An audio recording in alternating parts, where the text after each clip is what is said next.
A gang of outlaw bikers, working for a powerful logging company, rode into the woods to threaten an elderly widow, demanding she sign away her land, unaware that beneath it lay a secret worth more than gold. They thought it would be easy to break her spirit, to force her hand. But they didn't know the quiet man next door was a former SWAT officer, and his battle-trained shepherd was waiting for the storm to strike back. Before we begin, tell us where you're watching from. And if this story touches your heart, please subscribe for more. The air over Cedar Hollow hung thick with mist, the kind that blurred the edges of the world and made the pine trees look like ancient sentinels guarding forgotten secrets. It was late autumn, the kind of season when the ground stayed damp, and the sky never quite decided whether to rain or weep.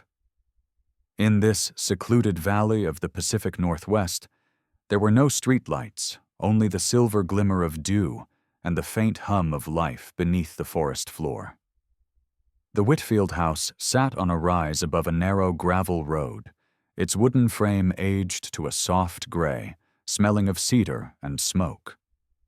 Inside lived Nora Whitfield, a 68-year-old widow whose life had shrunk quietly to the rhythm of creaking floors, the ticking of an old wall clock, and the sound of her grandson Sam laughing somewhere in the background. Nora was small and slender, with silver hair that she always twisted into a bun, and pale skin weathered like old paper. Her eyes, a faded blue, still held a sharp glint, one that came from years of surviving in a world that had rarely been kind. She had once been a teacher in Seattle, years before her husband, Thomas Whitfield, a mining engineer, discovered something beneath their land that changed everything. He'd come home one night, dirt still under his nails, his eyes shining with a strange light. "Rare earth," he'd whispered, gripping her hand. "It's here, Nora. Under us." But he'd sworn her to silence. He believed some discoveries were too dangerous for greedy men to know. Months later, he died in an accident deep in the ravine. Officially, it was called a rock slide. Nora never believed that story. Now, years later, she lived quietly with 7-year-old Sam, Thomas's only grandson. Sam was all energy and wonder, with a mop of sandy hair and wide hazel eyes that always seemed to hold too many questions for his age. He loved building forts out of branches, chasing frogs in the creek, and pretending the world wasn't full of ghosts from his grandmother's silence. His father, Nora's son, had left when he was still a baby, another casualty of the same restless spirit that had once driven Thomas to dig too deep. Across the road, through a thin line of firs, stood the cabin of Ethan Cole. Ethan was the kind of man who could vanish in a crowd even though he carried an aura that made people instinctively step aside. He was tall, about 6'2", broad-shouldered, his frame built from years of tactical training and restless movement. His hair was a deep chestnut brown, flecked with early strands of gray, and he kept it short out of habit. A rough beard shadowed his angular face, and a faint scar cut through his right eyebrow, a silent souvenir from a raid gone wrong. Before retiring, Ethan had been a SWAT team leader in Portland. His voice still carried that clipped command tone, but his eyes, steel gray and tired, betrayed something broken beneath. 3 years ago, in a hostage rescue gone bad, he'd lost 2 men under his command. The sound of the explosion still lived somewhere behind his sternum, and sometimes he woke with his hands shaking, convinced he could still hear them calling his name over the radio. He moved to Cedar Hollow to disappear, to trade gunfire for rain and guilt for silence. His only companion was Ranger, a retired military canine, a German shepherd with a coat as thick as the fog itself and eyes the color of old amber. Ranger was 8 years old, disciplined, silent, and loyal to a fault. To strangers, he looked like a wolf. To Ethan, he was the only living soul who still trusted him without question. The two had served together on multiple operations. Ranger had saved his handler's life more than once. taking a bullet meant for Ethan during a warehouse siege in Tacoma. The dog still carried a small scar on his left flank, and on colder nights, Ethan rubbed the spot gently, whispering an apology that Ranger never needed. Their days in Cedar Hollow followed a rhythm.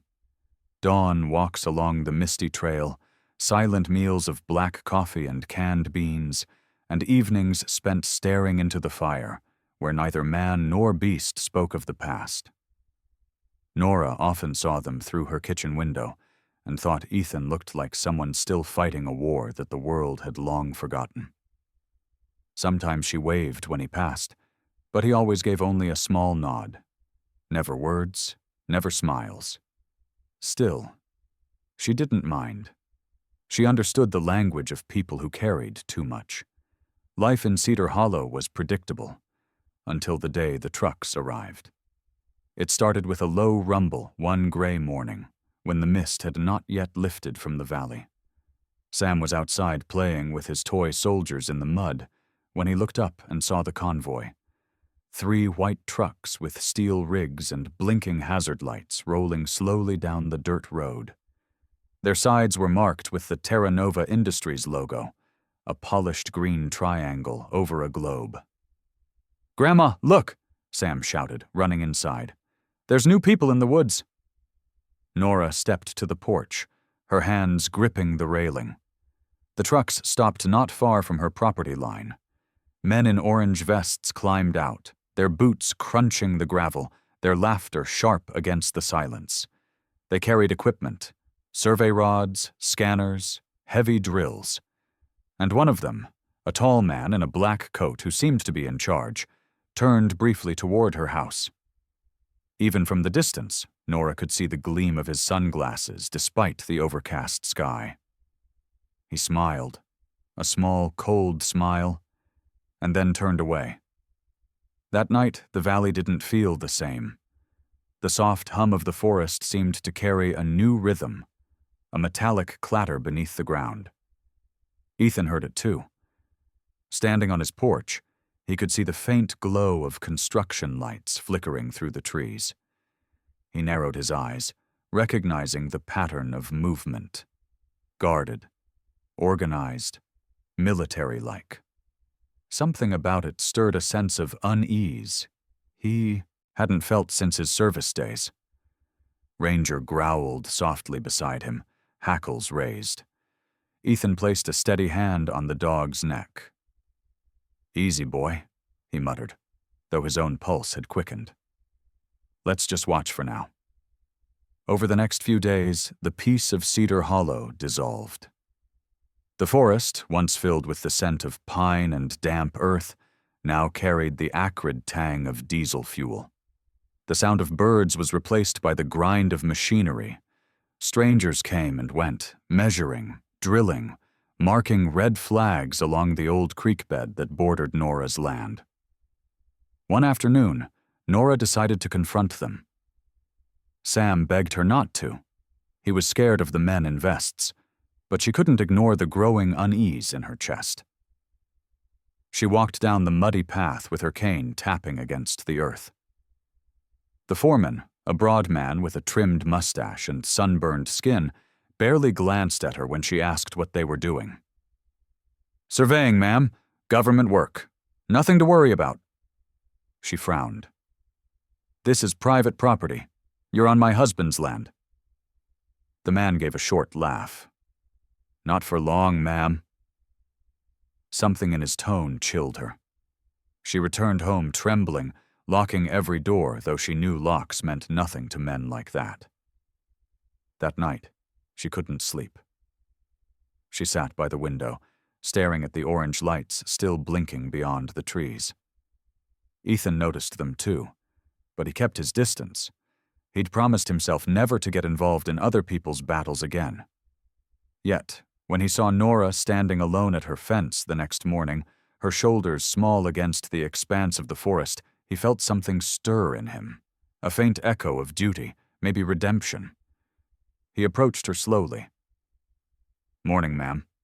His voice was deep, rough from disuse. Nora turned, startled, then softened. "Mr. Cole, You've seen them too? He nodded.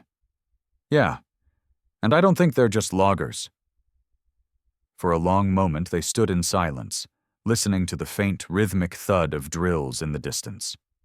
Sam peeked from behind the curtain, watching the two adults, one broken, one weary, share the quiet fear neither dared to name. Ethan's gaze lingered on the tree line. Whatever they're doing, it's not good. You should keep the boy close. Nora's fingers tightened around the cane. I always do. That evening, as the first cold drops of rain began to fall, Ethan sat on his porch with Ranger at his feet. The world around them was changing, and he knew it. The air smelled of iron and gasoline, not pine. Somewhere beneath the ground, machines were waking things that were better left buried. The storm hadn't yet arrived, but the valley was already holding its breath. The rain had settled into a steady rhythm that week, turning the dirt roads of Cedar Hollow into veins of mud and silence. The forest no longer smelled of pine and rainwater. It carried instead a metallic tang, sharp and unnatural. From her kitchen window, Nora Whitfield watched as the trucks of Terra Nova returned every morning, their wheels leaving deep scars across the earth her husband once loved. Her hands trembled slightly as she held her coffee mug, the steam blurring her reflection on the glass. The men moved like ants, efficient and wordless, carrying scanners and metallic rods that hummed faintly when pressed to the soil. They had begun setting up floodlights along the perimeter, illuminating the forest like a construction yard even at midnight. The man in charge had arrived 3 days ago. His name was Marcus Vale, though most in Cedar Hollow didn't know it yet. He was the type of man who made silence feel like a performance. In his mid-40s, tall and broad with an athlete's build softened by corporate luxury, he carried himself like someone who always expected obedience. His dark hair was slicked back meticulously, revealing a widow's peak that accentuated his sharp, symmetrical face. His skin had that faint bronze hue of someone accustomed to tropical conferences and private jets. Beneath his tailored charcoal suit, his movements were precise, almost rehearsed, like every step was calculated to dominate the ground he walked on. Marcus's eyes were his most unsettling feature. Pale green, nearly translucent, and utterly emotionless. Those who met his gaze often felt as if he wasn't seeing them but measuring them, like a craftsman inspecting raw material. Rumor in his company said that Marcus had once been an environmental lawyer before switching sides. He'd defended corporate giants accused of destroying rainforests and poisoning rivers, and he'd won every time. People said something had changed after that, something broke. Perhaps it was guilt. Perhaps it was greed. Whatever it was, Marcus Vale had become the kind of man who smiled when others lowered their eyes. That morning, he stood beside a black SUV parked at the edge of Nora's property. The rain beaded perfectly on his coat, his polished shoes somehow untouched by the mud. A small group of engineers huddled around him, waiting for instruction. He lifted a tablet and spoke in a low, cold voice. We're close. The readings show high concentrations beneath the Whitfield parcel. This is the core deposit. One of the engineers, a nervous young man with freckles, shifted uncomfortably. That land's still under private ownership, sir. The old lady hasn't signed the release. Marcus's gaze cut through him like a blade. She will. Then, after a pause, softer but colder. Everyone has a price. If she doesn't know hers yet, we'll help her find it. By afternoon, 2 of Marcus's contractors arrived in town, though they were nothing like engineers. They rode in on dusty Harleys, engines growling like distant thunder, their leather vests patched with skull emblems faded by years of violence. The leader, Ray Milo, was a man built like a rusted engine, thick neck, tattooed arms, and eyes as dark as oil. His beard was unkempt, streaked with gray, his smile a crooked scar across a weathered face. At 42, Ray had spent half his life running guns for desert militias, and the other half doing dirty work for corporations who needed plausible deniability. He had once served time in Nevada for assault, but the case disappeared when a private security firm bought his freedom. Since then, he'd operated in the shadows, half biker, half mercenary. To his crew, he was a leader. To the world, he was a ghost. His second-in-command, Trevor Tusk Deacon, was a giant of a man with shaved blonde hair, a broken nose, and an unnerving habit of cracking his knuckles when he was bored. He spoke little, his deep voice rough as gravel. He followed Ray not out of loyalty, but out of a belief that chaos was a kind of religion.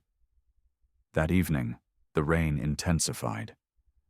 Nora heard the growl of their bikes before she saw the headlights cutting through the fog. Sam was drawing at the table, crayons scattered everywhere, when the knock came. 3 heavy, deliberate thuds that made the window panes rattle. "Stay here, sweetheart," Nora whispered. She opened the door only a few inches. Ray stood on the porch, rain dripping from his beard, his leather vest soaked. Behind him, Trevor loomed like a dark statue, his arms crossed. "Evening, ma'am," Ray said with a grin that didn't reach his eyes. "Name's Ray. We're here on behalf of Terra Nova Industries. My boss, Mr. Vale, sent me to talk about that pretty stretch of land you've got." "I've told your people already," Nora replied, her voice trembling but firm. "This land isn't for sale." Ray tilted his head, his grin widening. "Yeah, see, I figured you might say that. But here's the thing. When a company like Terra Nova wants something, they usually get it, one way or another." Sam appeared in the doorway behind her, clutching his toy soldier. "Leave my grandma alone," he shouted, voice small but fierce. Ray's eyes flicked to the boy, and something ugly passed over his face. Amusement mixed with disdain. "Cute kid," he muttered. "Shame to grow up without a roof." Before Nora could respond, Trevor reached out and shoved the door open. She stumbled back, crying out as her cane fell. Sam screamed. Ray stepped inside casually, dripping mud onto the floor. "We ain't gonna hurt nobody if we can talk like adults," he said, but his tone oozed menace. It was then that a deep bark split the storm. Ranger burst through the doorway from behind the house, fur bristling, eyes burning gold in the dim light. The shepherd lunged at Trevor, knocking him off balance. The man cursed and swung his arm, but Ranger was trained. He sank his teeth into the biker's sleeve, forcing him down. From the shadows of the porch, Ethan Cole appeared, shotgun in hand, his expression calm but deadly. Rain streaked his face, flattening his hair against his forehead. "That's far enough," he said, voice low and steady. Ray froze, hands half raised. "Easy there, friend.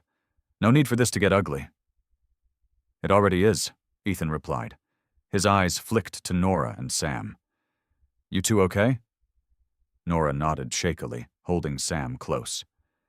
Trevor groaned on the floor, clutching his arm as Ranger stood guard, teeth bared.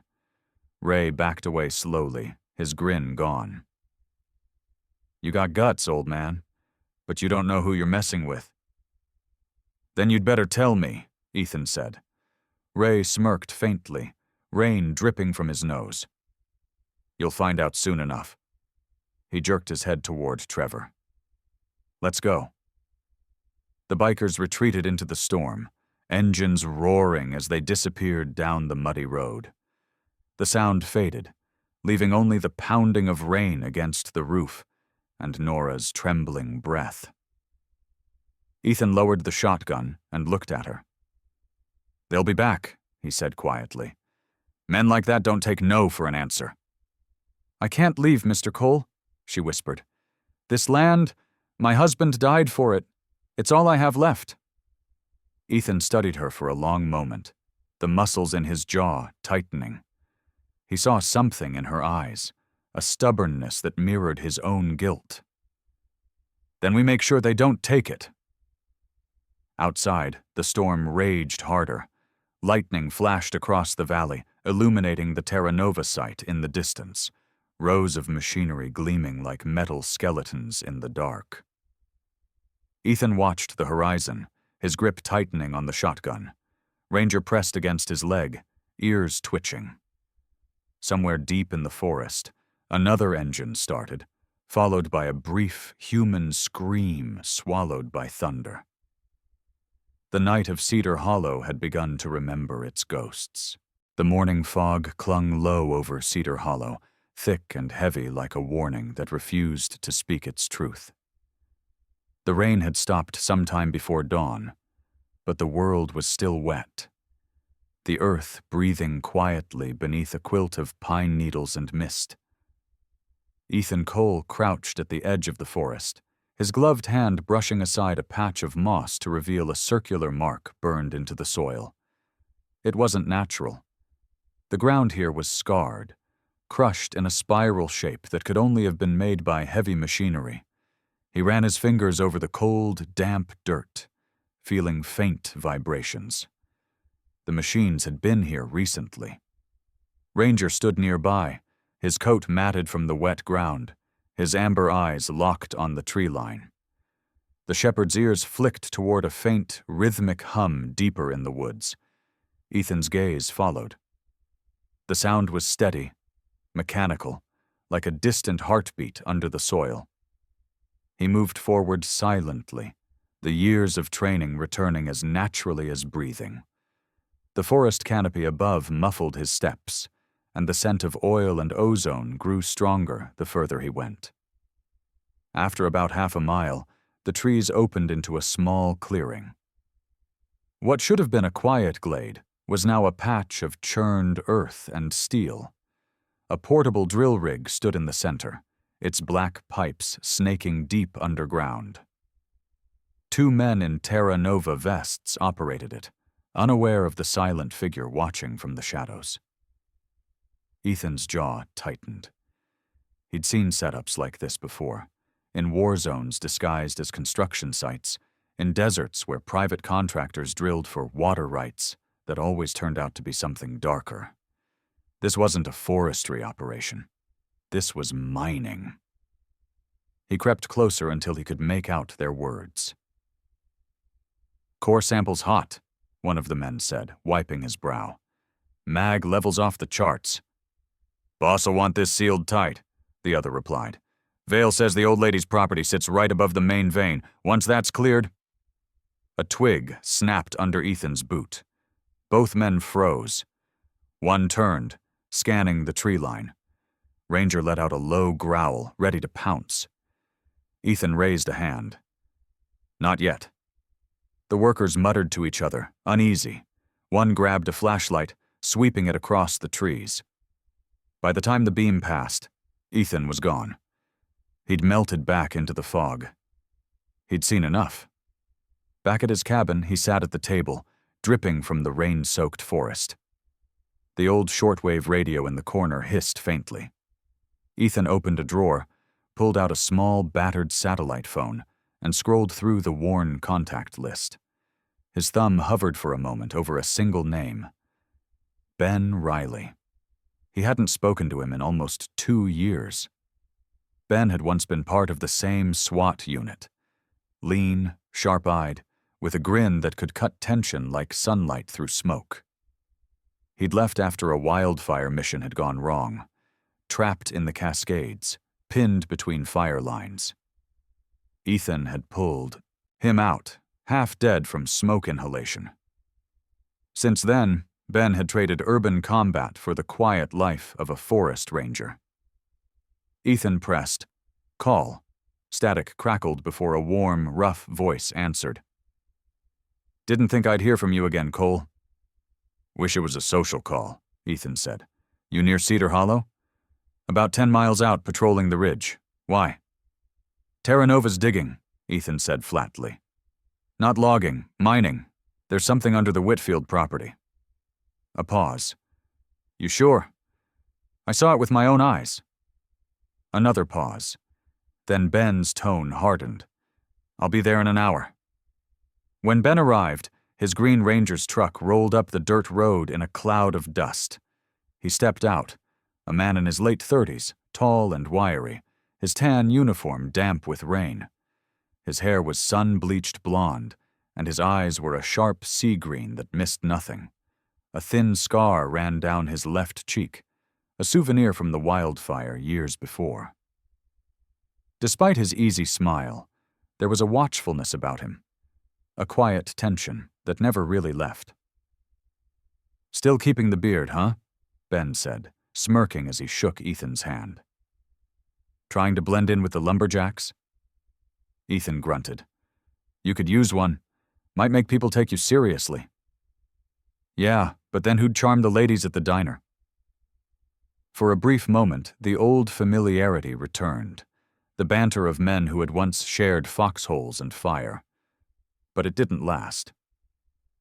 Ethan handed him a small piece of metallic rock wrapped in a cloth. "Found this near the drill site. You tell me what it is." Ben examined it under the flashlight, his expression changing as he turned it over. This isn't normal ore. You see that shimmer? That's monazite, rare earth mineral." "Meaning?"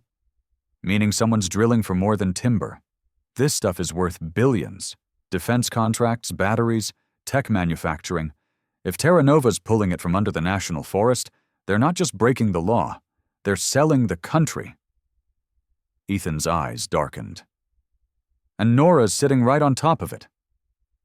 They drove to town to meet Sheriff Eva Rostova, the only law in Cedar Hollow worth trusting. At least Ethan hoped she still was. Her office was a single-story brick building that smelled of coffee and old paper. Eva was in her 40s, tall and lean, her dark hair pulled back into a no-nonsense bun. Her complexion had the warm olive tone of someone born in Eastern Europe, and her gray eyes were the color of storm clouds. She had once worked for the state police before transferring to rural duty after exposing corruption in her department. That history had earned her enemies and a permanent air of guarded defiance. When she saw Ethan, her mouth tightened into something between irritation and relief. "Cole, I figured you'd show up sooner or later. Trouble follows you like thunder." "Not this time," he said. "This one found me." Ben placed the ore sample on her desk. Ava studied it, her brows knitting. "You're telling me Terra Nova's mining rare earth illegally? That's a hell of an accusation." "I'm not accusing," Ethan said. "I'm showing you proof." Eva sighed. "Proof doesn't matter much when the town council's eating out of Marcus Vale's hand. Every permit, every zoning law, they've been rewritten for him. I've tried to get a warrant, but the judge won't touch it. Vale's got friends in Olympia." Ben frowned. "So what? We just let them strip the forest bare?" Ava leaned back in her chair, her face weary. "I've got a badge, not an army." Later that day, the three of them stood on Main Street as the afternoon rain began to fall again. The town was quiet, except for the clatter of the diner's neon sign and the low rumble of trucks heading towards the forest.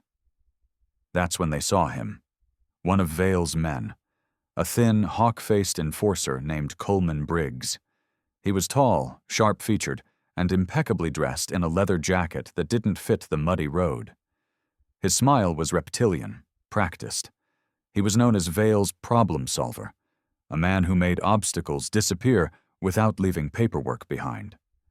Coleman leaned against his black SUV outside the general store, a cigarette glowing between his fingers. He was watching something. Or rather, someone. Nora and little Sam were across the street, leaving the grocer's with a paper bag. Sam was laughing, hopping over puddles. Coleman's eyes followed him with a predator's patience. Ethan's instincts kicked in. He started toward them, but Coleman beat him there. He crouched in front of Sam, his tone deceptively kind. "Careful, little man. Roads can be dangerous out here. Accidents happen fast. He flicked his cigarette into the puddle with a hiss and stood, tipping an imaginary hat at Nora. "Lovely afternoon, ma'am." Nora froze, clutching Sam's hand. The look in her eyes told Ethan she understood exactly what that meant. By the time Ethan reached them, Coleman was gone, his SUV melting into the fog. Sam clung to Nora's skirt, trembling. "They threatened a child," Ben said quietly beside him. "That's a line, Ethan. Once it's crossed, there's no going back." Ethan's gaze followed the road where the SUV disappeared. His face was calm, but his voice was ice. "Then we don't go back." Ranger growled low beside him, sensing the shift, the quiet before a storm that would not be avoided this time. The wind began its song 3 days before the storm hit, a low, moaning note that crept through the pine forest like a whisper of something ancient waking. The clouds above Cedar Hollow were thick and bruised, rolling across the horizon with the slow menace of a tide that would not be turned. By nightfall, the air tasted of electricity. The town had gone quiet, shops shuttered, lights flickering under the weight of gathering rain. Ethan Cole stood on the porch of the Whitfield house, the barrel of his flashlight reflecting in his pale gray eyes. He scanned the tree line where the wind twisted branches into dark shapes. The rain had not yet fallen, but he could feel it coming, heavy and merciless. Behind him, through the window, Nora Whitfield sat at the kitchen table with little Sam, trying to appear calm as she helped him draw. Her hand trembled each time thunder grumbled from afar.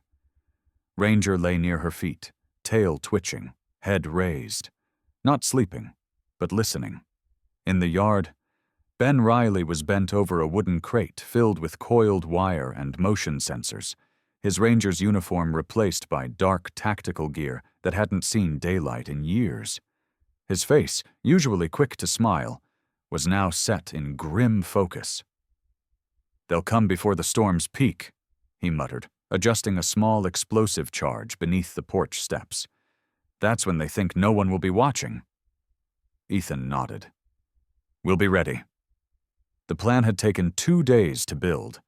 Using spare parts, old marine floodlights, and a few tricks left over from their SWAT days, Ethan and Ben had turned the Whitfield home into a fortress disguised as a farmhouse.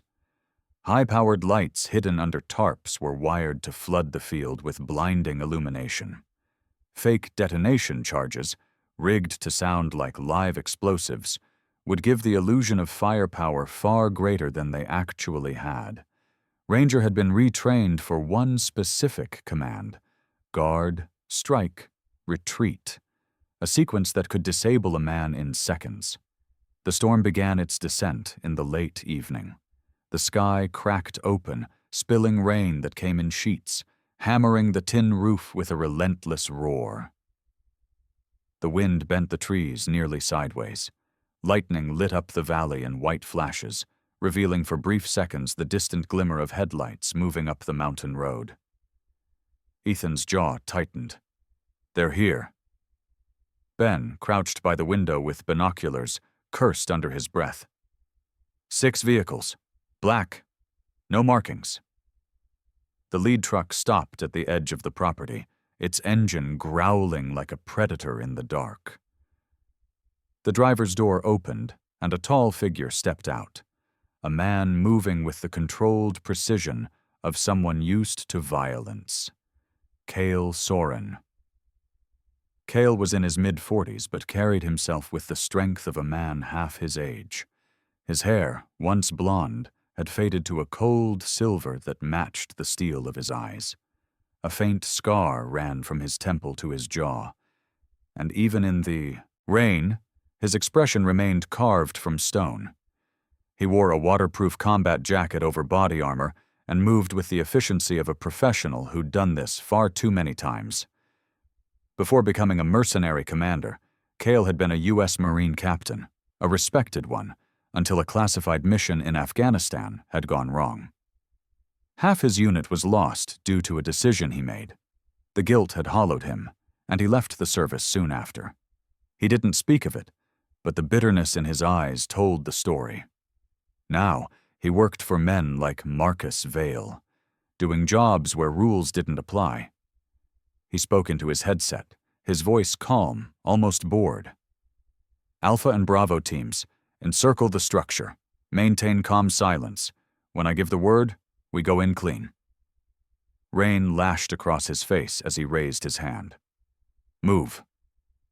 In the cabin, Ethan watched through the window as shadows fanned out along the tree line. Positions, he whispered. Ben nodded, moving towards the back door. Ranger lifted his head, ears pricked. When the first man stepped over the tripwire, the yard erupted in chaos. A blast of light tore through the darkness as the floodlights activated, transforming the storm into a stage of white fire. The mercenaries froze, momentarily blinded. Then the speakers hidden in the bushes roared to life, echoing the sound of gunfire so real it made even Ranger flinch. Ethan moved fast, his training taking over. He dropped one man with a strike from the butt of his rifle, another with a well-placed elbow to the jaw. Ben engaged two more near the barn, using the cover of rain and noise to mask his movements. The mercenaries, disoriented by the floodlights and thunder, stumbled into one another. Cale, standing at the edge of the property, realized what was happening. "Tighten formation," he barked. "It's a setup. Watch your flanks." But by then, Ranger was already in motion. The shepherd burst from behind the shed, muscles coiled, eyes locked on the nearest target. He hit a soldier low, pulling him down with terrifying speed.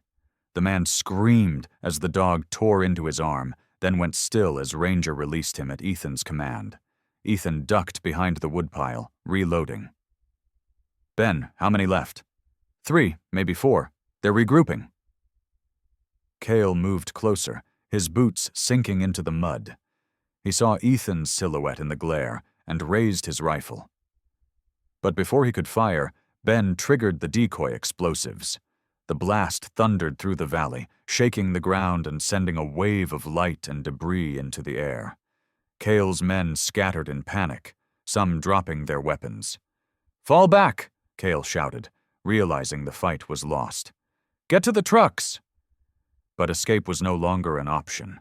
The distant wail of sirens cut through the storm. Red and blue lights flickered between trees.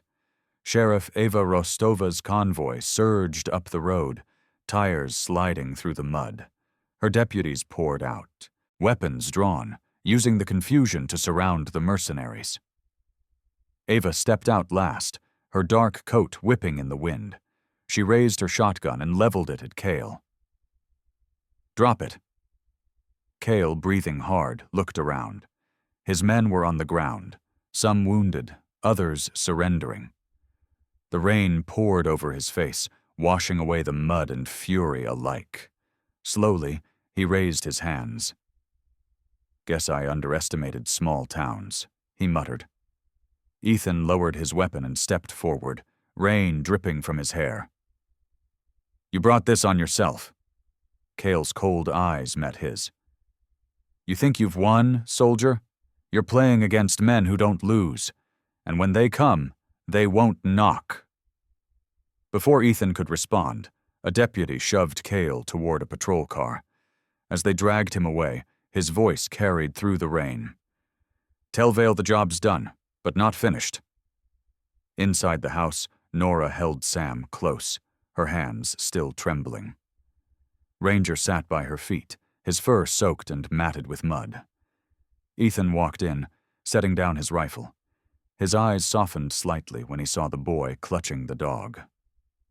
"It's over," he said quietly. "For now." Eva stepped inside, brushing rain from her coat. "We'll keep Cale in custody. I'll contact state authorities in the morning. Maybe now we'll have enough to shut Terra Nova down." Ethan shook his head. "Vale's just the face. Someone hires pulling the strings." Eva sighed, rubbing her temples. "Then I hope you're wrong, because if you're right, we've just kicked the hornet's nest." Miles away, in his glass-walled office overlooking the storm-lashed Pacific, Marcus Vale stared at his phone. The message glowed on the screen, its words simple and merciless. "The cleaner is coming." He leaned back in his chair, exhaling slowly. Lightning flashed across the windows, reflecting the faint trace of fear in his pale green eyes. The storm outside raged on, but Marcus understood. This was only the beginning. The morning after the storm, Cedar Hollow was drenched in silence. The rain had washed away the blood and mud, but not the tension. The trees dripped steadily, each drop echoing in the hollow air like the last tick of a clock before something inevitable. Far from the forest, in a private hangar on the outskirts of Portland, a sleek black jet sat cooling under the gray dawn. A man stepped down its ramp, his boots making no sound against the metal steps. Alistair Crane did not look like a killer at first glance. His movements were too precise, his expression too composed. But that calmness was exactly what made him dangerous. He was in his late 30s, tall and lean, with a stillness that suggested both discipline and detachment. His hair was dark blonde, combed back neatly, and his face, clean-shaven, symmetrical, had a kind of engineered handsomeness that made him hard to read. Only his eyes gave him away. Pale gray, cold and analytical, the eyes of a man who had spent years watching others die and never once flinched. Alistair was known within Helios Group as the Cleaner, an internal operative called when situations went beyond repair. He had erased scandals, silenced witnesses, and corrected entire operations that had gone off script. His file was redacted in every database that mattered. His loyalty was not to men or money. It was to order. And to Helios, order meant silence. As he entered the waiting SUV, his assistant handed him a tablet. "Briefing, sir. Operation Cedar." He skimmed through the data in seconds. Photos of Marcus Vale, drilling schematics, topographic scans, and the final report. Unauthorized mining activity exposed. Local interference by ex-military assets. Potential data breach. Alistair's gaze paused on one image, a satellite shot of the forest, marked with heat signatures from the previous night. "How many casualties?" 7 confirmed. The mercenary team was neutralized by locals, Cale Soren in custody. Alistair's jaw tightened. "And Vale?" "Still at large in Cedar Hollow. He's claiming everything is under control." "Of course he is," Alistair said quietly. "It never is." The SUV pulled away, heading north towards the valley. Meanwhile, in Cedar Hollow, Ethan Cole sat at the Whitfield kitchen table, his hands wrapped around a mug of coffee gone cold. Across from him, Sheriff Eva Rostova was reviewing files taken from the captured mercenaries. She looked exhausted, dark circles under her eyes. "The state's sending investigators," she said. "But if Helios really owns Terra Nova, this'll get buried before it reaches a courtroom." Ben Riley leaned against the counter, arms crossed. "So what now? Wait for the next wave?" Ethan's gaze drifted to the window, where the forest swayed under a low mist. "They won't send soldiers next time," he said quietly. "They'll send someone who doesn't miss." And he was right. By afternoon, the quiet town stirred again, but not from recovery. A new vehicle arrived, a matte gray sedan, unmarked, government style. It parked outside the abandoned Terra Nova site. Alistair stepped out, raincoat sharp against the wind, and surveyed the damage.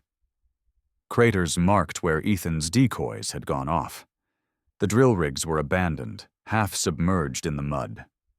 He crouched, running his gloved fingers along a piece of shattered equipment, then brought them to his nose. "Gunpowder, homemade." "Amateurs," he murmured. Marcus Vale appeared moments later, stepping nervously through the sludge. His once pristine suit was replaced with a rain jacket, though his polished shoes were still out of place in the muck.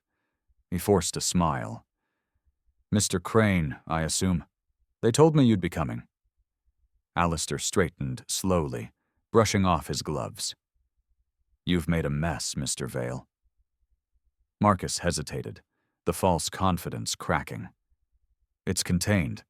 The sheriff thinks this was an isolated act of self-defense. We'll spin it in the press.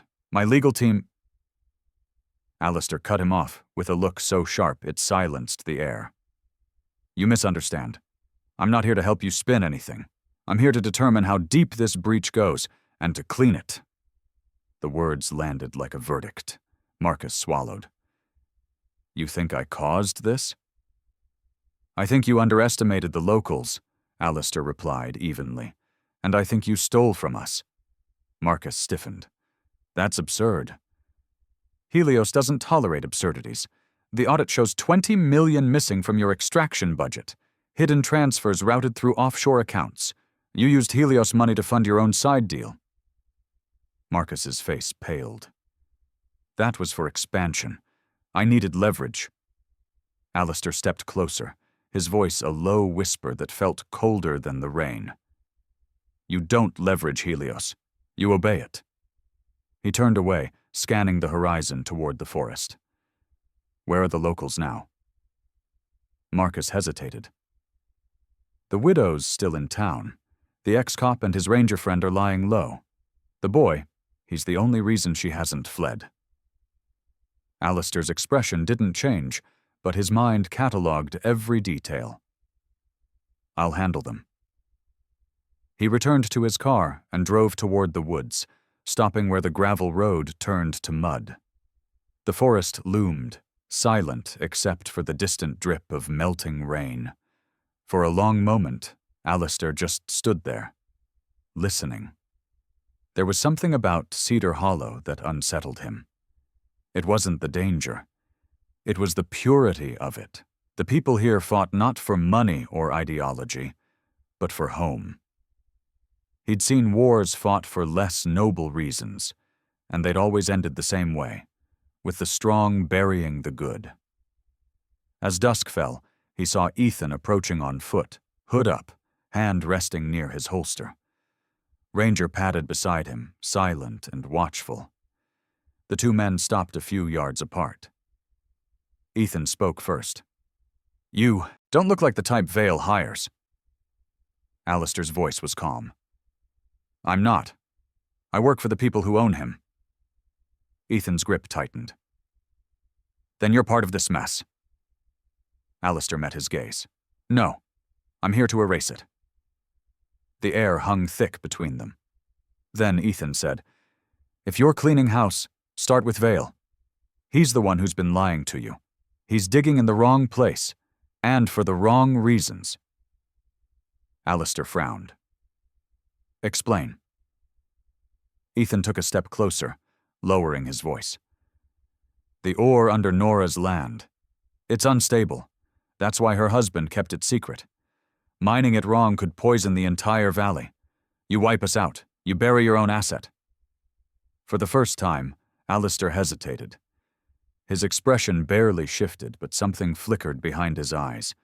Doubt or curiosity. "You have proof?" "Enough to make your bosses sweat," Ethan said. "You want to erase the problem, fine. But the problem isn't us, it's that mine." They stood in silence, rain dripping from the trees. Finally, Alistair said, "You're still alive because I'm listening. Don't waste that." He turned and walked away, vanishing into the mist. That night, when Alistair returned to the Terra Nova site, the world had changed. The workers were gone. The floodlights were off. Only Marcus's car remained, engine running. Inside, Marcus Vale slumped lifeless over the steering wheel, a single bullet through the temple. Alistair's phone buzzed.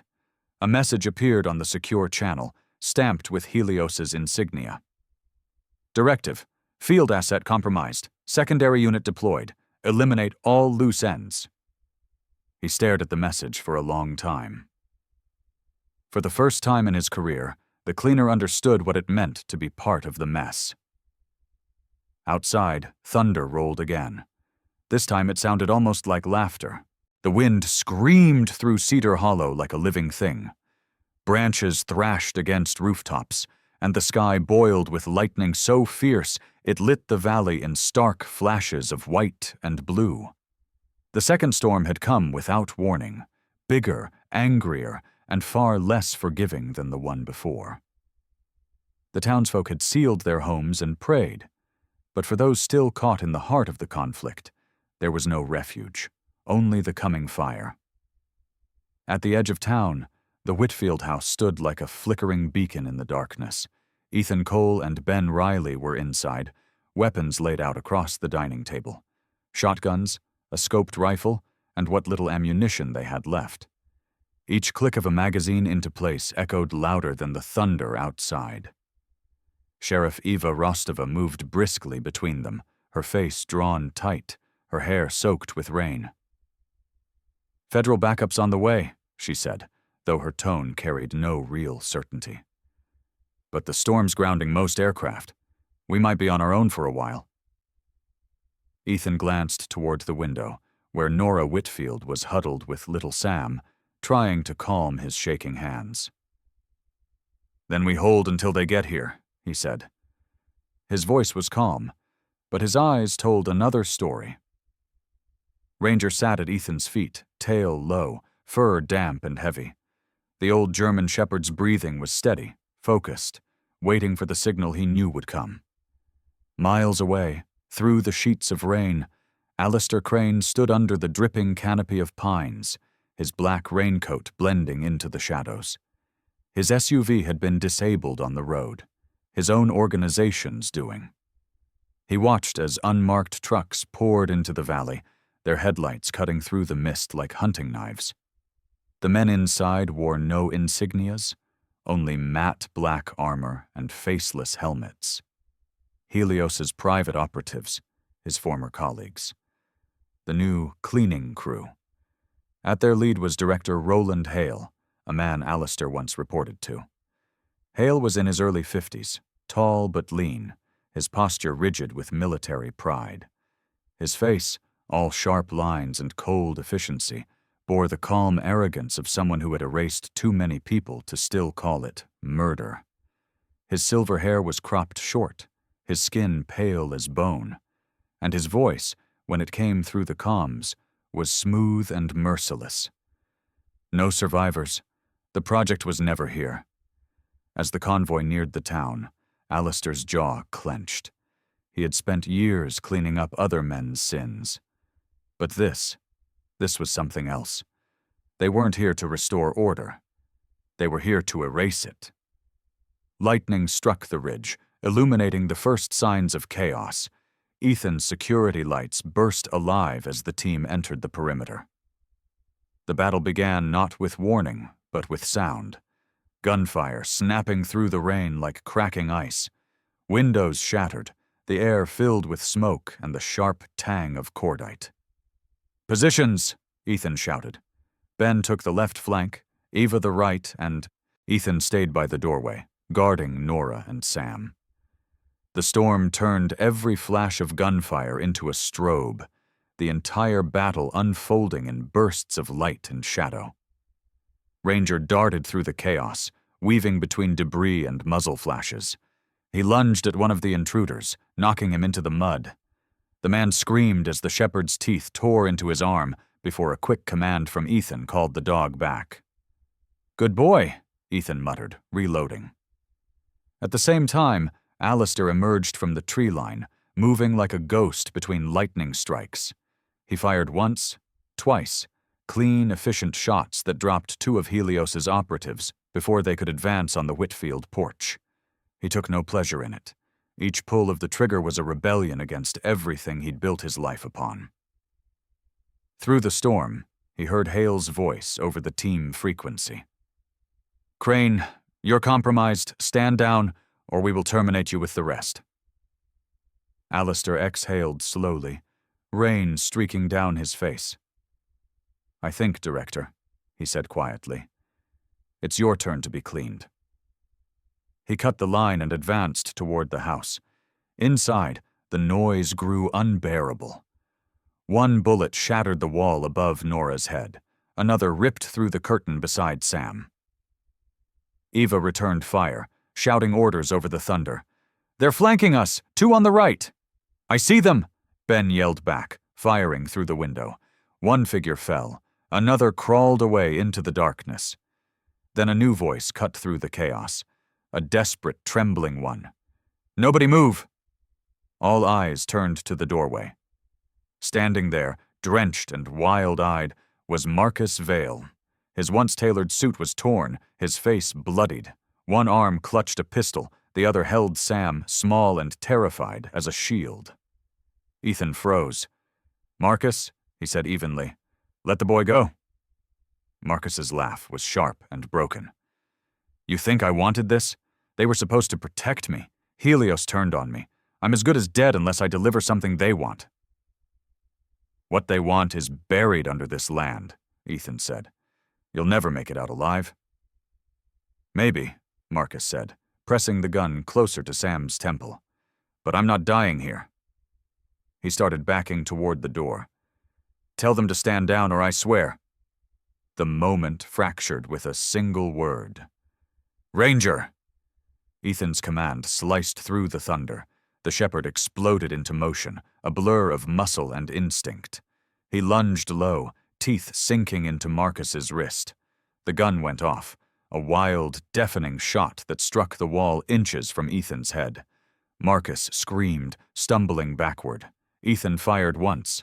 The bullet hit true. Marcus dropped to the floor, lifeless, the storm swallowing the echo of the gunshot. Sam stumbled free, sobbing into Nora's arms. For a heartbeat there was stillness. Then the roar of rotor blades shattered it. Federal helicopters burst, through the clouds, their searchlights slicing through the smoke and rain. Floodlights bathed the battlefield in sterile white. Agents in tactical gear rappelled down ropes, shouting orders. The remnants of Helios's team scattered, some dropping weapons, others swallowed by the forest. Eva Rostova stepped outside, badge raised high against the wind. "This is Sheriff Rostova of Cedar County. All armed personnel, stand down." Lightning flared one last time, casting the valley in blinding light. When it faded, the forest smoldered with the remnants of fire and shattered steel. The smell of burning oil mixed with something acrid and metallic, the stench of scorched, rare earth, the mine itself wounded by the chaos. Ethan knelt beside Ranger, stroking the dog's wet fur. The shepherd's muzzle was speckled with mud and blood, but his eyes were clear and steady. "You did good, partner," Ethan whispered. Ben stood nearby, rifle slung over his shoulder, staring at the wreckage. "Think it's over?" he asked quietly. Ethan looked toward the tree line, where Alistair stood half hidden in shadow, watching the helicopters circle. Their eyes met briefly. 2 men on opposite sides of the same storm, each carrying too many ghosts. "It's never over," Ethan said. "But for tonight, it's enough." Above them the thunder rolled one last time, softer now, as if the sky itself was finally exhaling. Cedar Hollow burned quietly beneath the rain, a town scarred, but still standing. The night finally broke. What remained of the storm drifted away over the mountains like smoke leaving a battlefield. The valley was quiet again, though not the kind of quiet that meant peace. This was the silence of exhaustion, of a place too tired to remember the violence it had endured. The air smelled of rain, pine sap, and ash. Cedar Hollow had survived, but it would never be the same. The road leading to the Whitfield house was lined with federal vehicles, their engines humming softly beneath the soft glow of the rising sun. Agents in dark windbreakers moved methodically through the mud, tagging evidence, photographing debris, and collecting what was left of the operation that had almost destroyed the town. The wreckage of the Helios strike team was scattered among the pines. Broken rifles, melted equipment, and the faint shimmer of strange metallic residue seeping from the ground where the mine had burned. The earth itself seemed wounded. Ethan Cole stood near the porch, his black jacket torn at the shoulder, his face streaked with soot.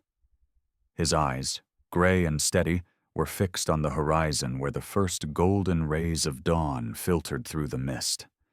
He'd seen too many sunrises like this, the kind that followed bloodshed. Each one was beautiful, and each one hurt. Beside him, Sheriff Ava Rostova was speaking with a federal investigator, a tall woman with short-cropped red hair and the composed tone of someone used to burying secrets. "We'll transfer all confiscated materials to Washington," the agent said. "Terra Nova's assets are frozen, and the company is officially dissolved." Eva's voice was rough from shouting the night before. "And Helios?" The woman hesitated, then shook her head. "No record of it exists. No contracts, no paper trail, no personnel. As far as the government's concerned, Helios Group never operated on U.S. soil." Ava's jaw tightened. "Convenient." The agent didn't answer. She handed over a clipboard and walked away, leaving Ava staring after her, the weight of unanswered questions pressing down like the gray sky overhead. A soft whine drew Ethan's attention. He turned to see Ranger lying on a blanket near the porch steps. The old shepherd's fur was soaked and patchy where the medics had cleaned his wounds. A bandage circled his left flank, where a bullet had grazed him, but his tail gave a faint thump when he saw Ethan approach. "You did good," Ethan murmured, kneeling beside him. Ranger blinked, those amber eyes glowing faintly in the morning light. Sam, small and pale but unhurt, was curled up beside the dog, one arm draped protectively across his neck. He'd refused to leave Ranger's side all night. Nora sat on the porch behind them, wrapped in a wool blanket, watching with quiet gratitude. Her face, lined and weary, carried the kind of peace that only comes after surviving something one shouldn't have. She whispered. "He stayed with Sam the whole time, even when the shooting started." Ethan nodded, his voice barely audible. "He always does." A few yards away, Ben Riley was speaking to a cluster of soldiers. His uniform was streaked with mud, his knuckles raw, but he still managed a crooked smile when he saw Ethan looking. "Looks like the cavalry finally showed up," he called out. Ethan smirked faintly. "Only after we finished the job." Ben chuckled, then sobered, glancing towards the forest. "They'll write their reports, seal the files, and pretend none of this happened." "That's what they always do," Ethan replied. Eva joined them, slipping her badge back into her coat pocket. "There'll be no trial," she said. "Marcus Vale's dead, Cale Soren's in custody, and every witness either disappeared or works for people we'll never touch. The feds will bury this under 100 layers of red tape." Ethan's eyes drifted to the tree line, where the first sunlight hit the wet needles, turning them to silver. "Let them bury it," he said quietly. "At least the land's still here." Ava looked at him for a moment, then nodded.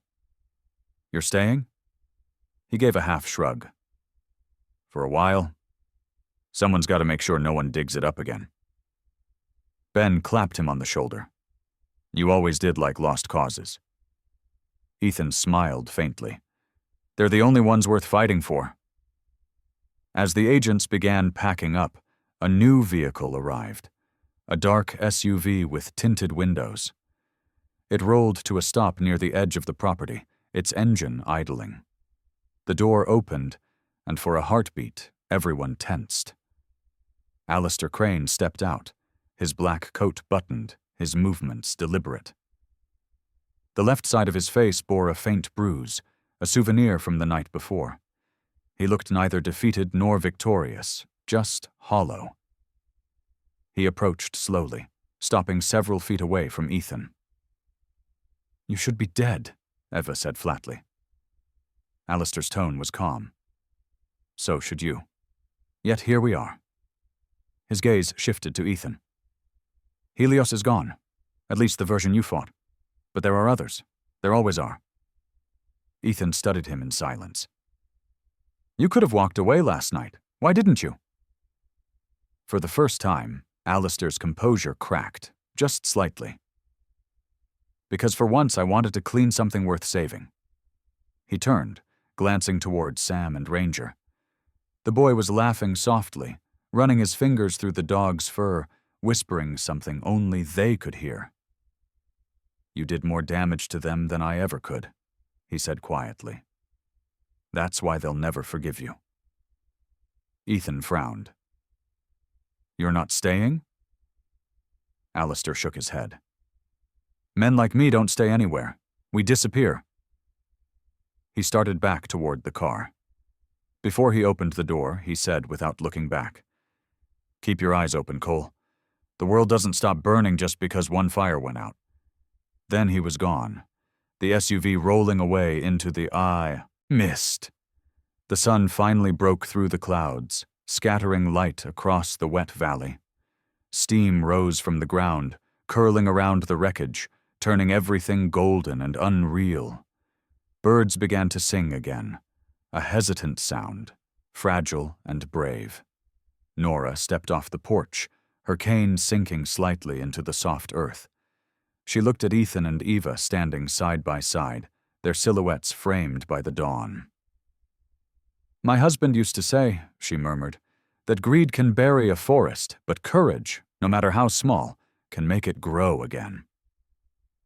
Ethan's eyes followed the horizon. The forest, though scarred, still stood tall, its green depths shimmering with rainlight. "He was right," he said softly. Eva folded her arms, watching the boy and the dog beneath the trees. "Maybe that's enough for now."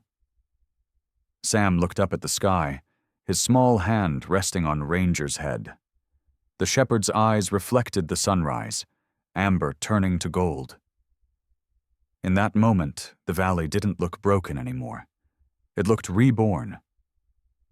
As the light spread through Cedar Hollow, the smoke thinned, and the first warmth of morning touched the world again. Somewhere deep in the forest, the earth breathed, quiet and alive. And in the soft stillness of dawn, courage, fragile but real, took root once more. In the end, the story of Cedar Hollow is not just about courage against greed, but about the quiet miracles that still bloom when all seems lost.